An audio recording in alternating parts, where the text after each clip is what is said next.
Dear students, today's topic is equilibrium of concurrent forces. What is concurrent forces? The forces acting at the same point on your body is called concurrent force. Let us assume that this is the point O. So at your point O, there is a three different forces F1, F2 and F3 which are acting in different directions act on the same point is called as a concurrent forces. That means forces acting at the same point on your body is called concurrent forces. Let us assume that the F1 force, F2 force and F3 force are acting at the same point O. So the resultant of F1 force and F2 force is along this direction by parallelogram law of vector. Then that is a F1 vector plus F2 vector. This is a resultant. Then this resultant vector F1 plus F2 is equal and opposite to F3 vector. Then only this body is in equilibrium condition. So the condition for equilibrium is the number of forces acting at the same point. The number of forces acting at the same point is vector sum of all these forces is equal to 0. Thus I will again say that there is a two forces F1 and F2 acting in different directions. So what will happen? The resultant vector will be going along in this direction. Okay. So this resultant of F1 and F2 is equal and opposite to this third force. If it is equal and opposite to third force, then the body is in equilibrium condition. Then only F3 is equal to minus of F1 plus F2. If the minus of F1 plus F2 comes to left side, what will happen? 0. So F1 plus F2 plus F3 is equal to 0. This is the condition for equilibrium of concurrent forces. So concurrent forces means two or more forces acting on the same point. If the object is in equilibrium, means all the forces addition of the algebraic sum of all the forces is equal to 0. Then Lami's theorem. The statement of the Lami's theorem is if three forces acting on a particle keep it in equilibrium. The same condition. So there is a three forces F1, F2 and F3 acting on the same point. If it is in a equilibrium position, then the forces are proportional to sine of the angle between other two forces. The forces are proportional to sine of the angle between other two forces. So there is a F1 force. The angle between the F2 and F3 is alpha. That is opposite to F1. This is a F2 force. The angle between the F1 and F3 is beta. That is opposite to F2. Then the force F3 is acting in this direction. The angle between F2 and F1 is gamma. That is opposite to F3. So what is the statement says that the forces are directly proportional to sine of the angle between other two. So F2 force divided by what is that? Sine beta. So that will come. So this is a statement. Very simple, students. At the single point, three forces are acting. This is alpha, beta and gamma. Alpha is the angle between the other two forces of the F1 force. So we can redraw this diagram as a triangle. So what is the alpha? Alpha is the angle between F2 and F3. So the F3 is acting in this direction, F2 is acting in this direction. The angle between the F2 and F3 is alpha. What is beta? Angle between F1 and F3. The F1 is acting in this direction, then F3 is acting in this direction. So the angle between F1 and F3 is beta. What is gamma? Angle between F1 and F2. So the F2 is acting in this direction, F1 is acting in this direction. So this angle is gamma. So this entire angle is 180 degrees. So inside this triangle angle is pi minus 180 minus alpha, 180 minus beta and 180 minus gamma. Again I will say that this straight line is 180 degree.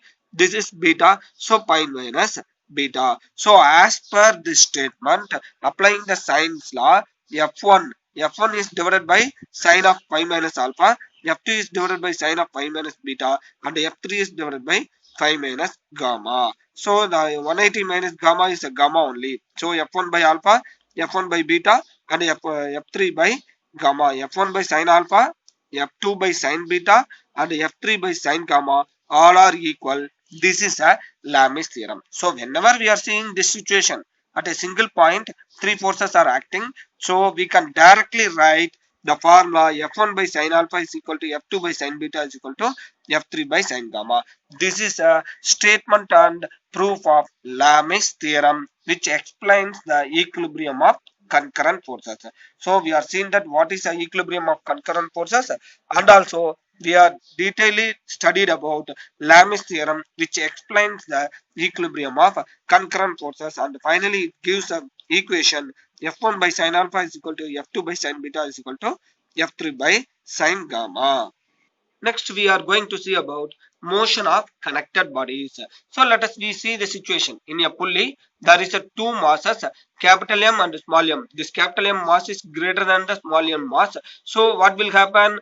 Through the rope, it will be tied. So what will happen? Due to the more weight, so the force mg is acting downwards. So this acceleration is towards the downwards.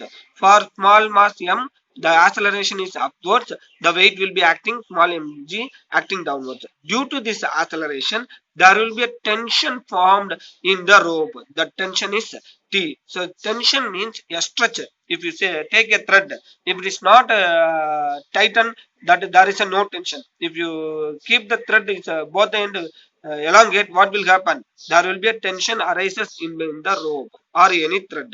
So the resultant of downward force. So there is a downward force. F is equal to ma. So m is here, a is here. That will be equal to mg minus t, because mg is more than the tension force.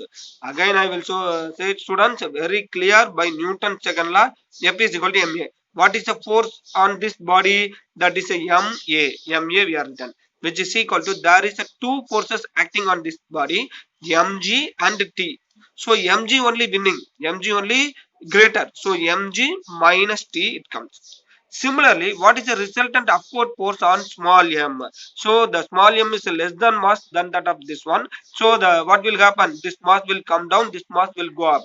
The acceleration is upward direction. So as usual in Newton's second law, F is equal to ma, m into a is equal to T minus mg. Why is that T minus mg? Because here the mg is a smaller force, T is a greater force, because the acceleration in upward direction. So you have to write T minus mg. So very simple, students. Which one is a winning? Here the T tension force is winning. This mg force is a losing, because this is a less than that of this one. So only a body moving upwards. Here this mg force is greater than the T force. So only a body moving downwards. So like that only we have to write the equations. So F is equal to m g minus t, and ma is equal to t minus mg for upward force and downward force. Very clear? Yes. Then adding these two things, we get an equation. M a is taken common, m plus capital M plus small m is equal to m minus m into g. So the acceleration of this body downwards is equal to capital M minus small m divided by capital M plus small m into g. Here the acceleration a is less than that of g, because a g is greater, so it will be comes down. This acceleration moving upwards. So this is then dividing equation 1 and 2. Then dividing equation 1 and 2, this is a equation 1 and 2. By dividing the equation 1 and 2, we get an equation tension T, which is equal to 2m by m plus m into g. So just dividing these two things, the T get cancelled, then m taken outside, and finally we get arrive an equation tension T is equal to 2m by capital M plus small m into g. So this is a motion of the connected bodies. Clearly, students, we have to look at the body. So in that body, what is the force? Ma. So ma. So which one is the winner? Mg is a winner, because the acceleration is downwards. So bigger value minus smaller value. Here F is equal to ma. Then which one is a winner? Tension. The body is moving upwards. So tension is a winner, and mg is a lesser force. So T minus mg.